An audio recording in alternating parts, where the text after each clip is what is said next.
Madhya Pradesh public service commission की mains examination 2022 8 जनवरी 2024 से start हुई थी। इस वीडियो में हम लोग प्रश्न पत्र 5 जो कि सामान्य हिंदी और व्याकरण का होता है उसका क्वेश्चन पेपर देखेंगे, जो कि 12 जनवरी 2024 को हेल्ड करवाया गया था। प्रश्न पत्र 5 जो है वो जनरल हिंदी और ग्रामर से प्रश्न पूछे जाते हैं। टोटल 200 मार्क्स के क्वेश्चन पेपर होते हैं। समय 3 घंटे दिए जाते हैं लिखने के लिए। हम लोग प्रश्न देखते हैं। प्रश्न संख्या 1 जो है इसमें 25 लघु उत्तरीय प्रश्न पूछे जाएंगे, जिनका उत्तर 20 से 25 शब्दों के बीच में देना है और हर एक प्रश्न के लिए 3 मार्क्स दिए जाएंगे। इस तरह से जो क्वेश्चन नंबर 1 है वो टोटल 75 मार्क्स का हो जाता है। जैसे क्वेश्चन नंबर 1 का 1 जो है इसमें पूछा गया है अव्ययीय भाव समास को परिभाषित कीजिए। दूसरे में है संधि किसे कहते हैं और स्वर संधि के भेद लिखिए। डायरेक्ट संधि को परिभाषित करते हुए स्वर संधि के भेदों को हमें केवल लिख देना है, ये हमारा आंसर हो गया। मानक भाषा से आपका क्या अभिप्राय है? संधि और समास में मुख्य अंतर बताइए। पल्लवन को परिभाषित कीजिए। उत्कृष्ट संक्षेपण के गुण बताइए। श्लेष अलंकार को स्पष्ट कीजिए। उपमा अलंकार को परिभाषित कीजिए। व्यंजन संधि किसे कहते हैं?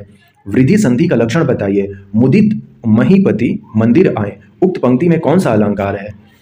अधजल गगरी छलकत जाए, लोकोक्ति का आशय स्पष्ट करते हुए वाक्य भी प्रयोग करना है। इसका प्रवाची शब्द किसे कहते हैं? तद्भव शब्द किसे कहते हैं? वाक्य में पूर्ण विराम का प्रयोग कब किया जाता है?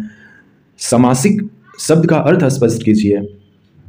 निम्नलिखित की संधि कीजिए, जैसे प्र प्लस उत्साह, अन्य प्लस उक्ति। इनका आंसर हम लोग अदर वीडियोस में देखेंगे। अभी हम लोग केवल क्वेश्चन पेपर का एनालिसिस कर रहे हैं। विसर्ग संधि किसे कहते हैं?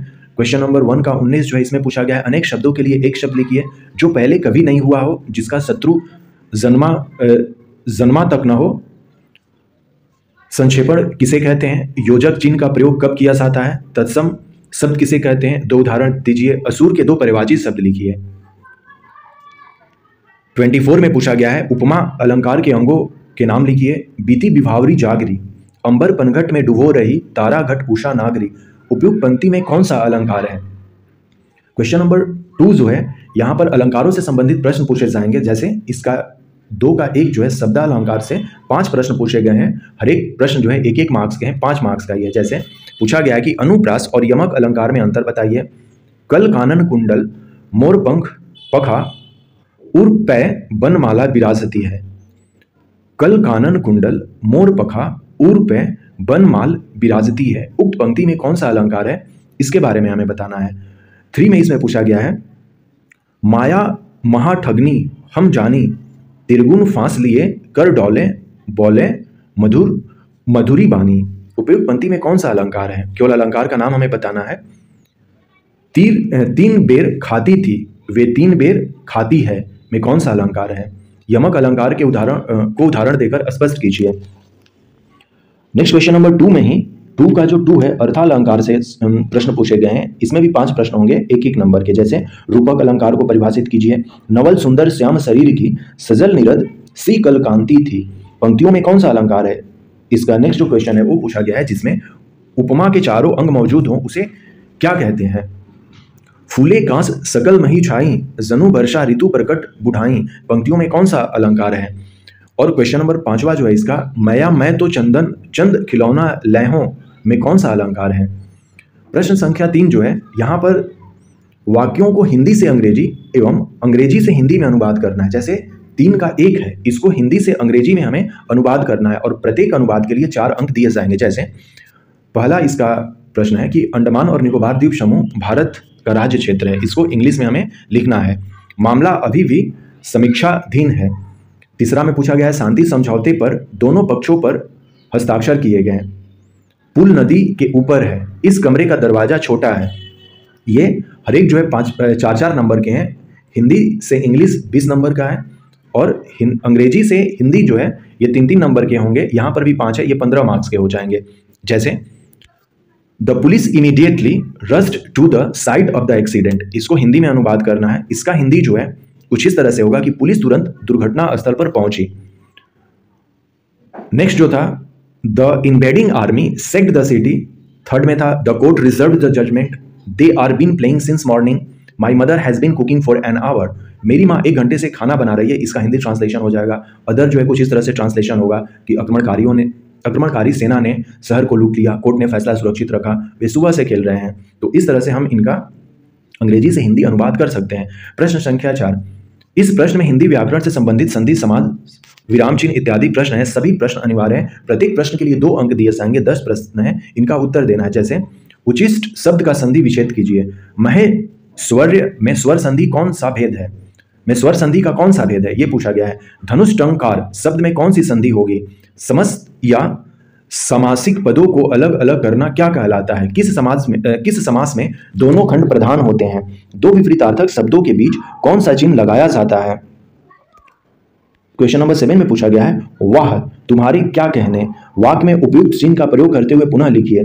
किस वाक्य या अवतरण को ज्यों का त्यों उद्धृत करने के लिए प्रयुक्त चिन्ह क्या कहलाता है? किसी वाक्य या अवतरण को ज्यों का त्यों उद्धृत करने के लिए प्रयुक्त चिन्ह क्या कहलाता है, यह पूछा गया है। किन्हीं 2 विराम चिन्हों के नाम संकेत सहित लिखिए। यह कहानी जो किसी मजदूर के जीवन से संबंधित है बड़ी मार्मिक है। इस वाक्य को सही विराम चिन्हों के साथ पुनः लिखिए।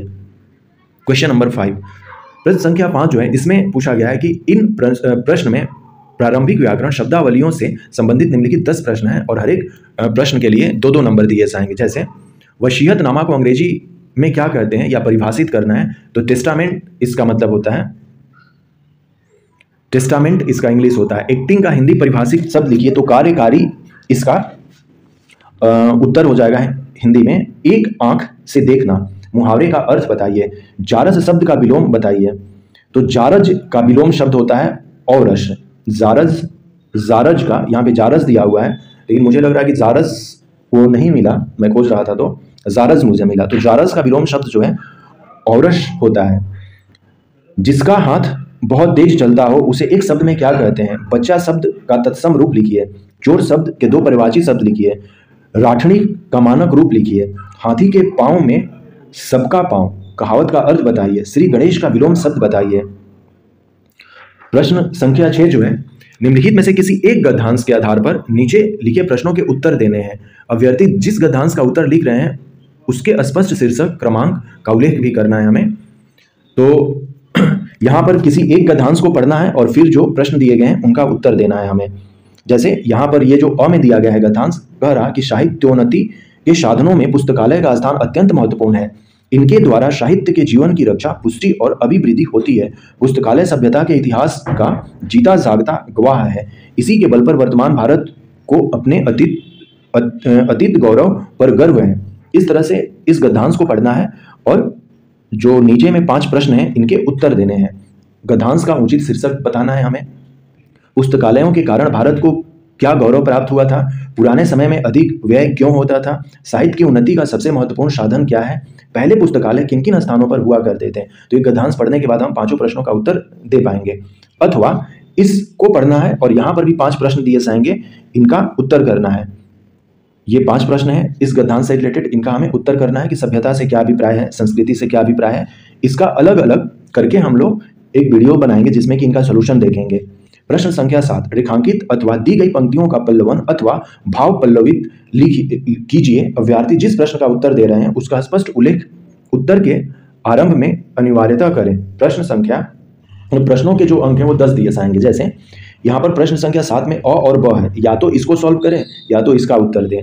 जैसे अ में पूछा गया है कि मुर्दा है वह देश जहां साहित्य नहीं है, इसका हमें पल्लवन या भाव पल्लवित करना है। अथवा परहित सरिष धर्म नहीं भाई, पर पीड़ा सम नहीं अधमाई।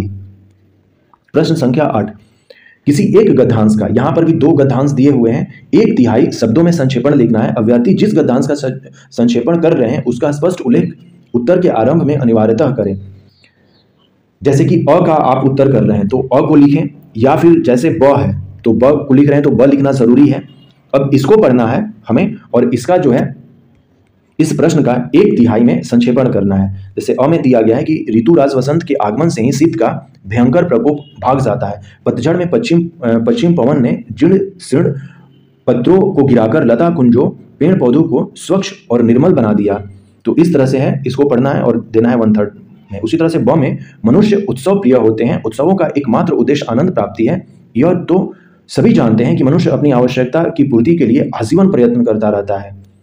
इस गद्यांश को पढ़ना है और संक्षेपण हमें करना है। तो यह अपना प्रश्न पत्र 5 का हम लोगों ने प्रश्न देखा, जो कि समान हिंदी और व्याकरण से प्रश्न पूछे जाते हैं।